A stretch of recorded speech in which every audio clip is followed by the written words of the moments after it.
And while they did well enough to come out in a profit, he said, I don't like it. And even though I was profitable, I don't feel I did well today. You know what that is? That's not beating yourself up. That's reality. And that's exactly what all of you need to do.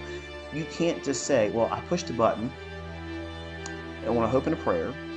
It worked out in my favor, so therefore it's skill, baby. Look at me. Watch me shine. I have a great deal of respect for that. I have a great deal of respect for any trader that says, you know what, this worked out in my favor, but really it was just a state of me being fortunate enough to see it come out in my favor. It had nothing to do with skill, because if I was being honest with you, I wish I wouldn't have taken that very trade there.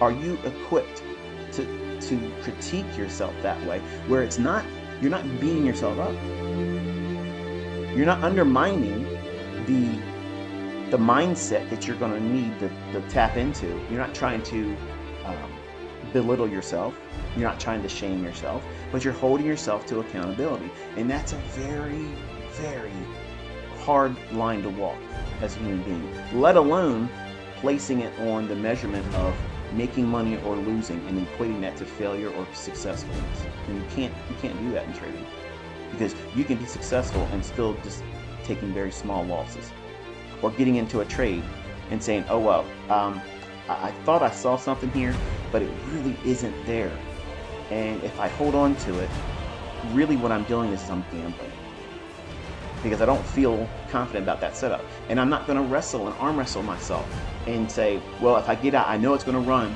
and I'm going to regret that. No. A professional mindset doesn't think like that. You know who thinks like that? A gambler. You know, this slot machine is cold. I've been putting money on it for 2-3 hours. It ain't paying out nothing. But I know as soon as I get up, Larry over there in the corner who's eating... Dial it back, ICT. Slow down. Slow down. Someone else is going to slide on in when you get up, and you know what they're going to do. They're going to put enough money in, the ratio will be met, and then the machine will pay out. And then you'll say, I knew I was right if I just would have. Well, you can't do that in trading. You can't have a slot machine mentality, because if you're gaining the experience, learning how to navigate these markets, knowing what you're looking for, if that's not there for your trade, everything's not saying this is really what you should be in right now. You're all things are a go for this trade to be profitable. If those things are not, in fact, what's going on for your trade, then you need to kill it, or at the very minimum, take half the trade off and let experience guide you in the rest of it. But if you're honest with yourself right now, if we were in a conversation together and just the privacy of you and I talking, and I was saying, hey, have you ever had this experience where you knew you shouldn't have been in the trade, but yet you're still, wouldn't you feel uncomfortable saying it publicly? You'd feel uncomfortable, because you're equating it to, well, it's not something that people should blame. They shouldn't blame me for it. They shouldn't have any harsh criticism, because I'm trading. I'm doing more than you. And I was willing to hold on to the trade, even though I knew it was not likely to be profitable. I was able to hold on to it, so therefore it makes me stronger. No, it makes you a gambler. It makes you a gambler. It makes you hold on to emotional stimuli for fear of feeling an emotional stimuli at a later time that was going to be regretful. Because if you're right, and you hold on to it, you're going to call that skill. And I'm here to tell you, that's not skill. If you know your model's no longer in that setup, you're in there blind. You're like a sailboat in a storm with no rudder. Wherever the wind's going to carry you, that's where you're going to go. And if you make it to shore somewhere, you're going to call that port of destination where you intended to be. And that's a lie. That's a lie.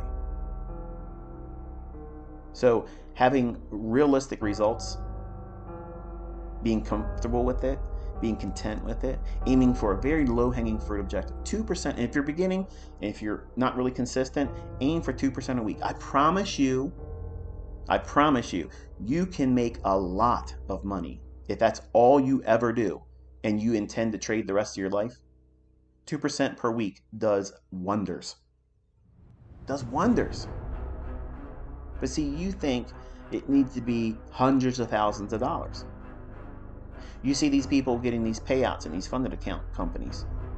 How many times did they have to reset and how many times did they blow out? That's the stat I would love to see when they put up their payout, leaderboard. Says, hey, this trader just took out $20,000. This trader just took a payout of $50,000. Here's how you make it really good. And it's encouragement, and it reminds the people that are trying to pursue that type of trading, say, hey, okay, look, this person failed this many times. This is how many times this person tried to do a combine. This is how many times they got into a funded account and then lost it. And now this is where they're at. This is how long it took them. Then you would be able to tap into some real data, some real information that would really be helpful to you, because it isn't a flash in the pan overnight success.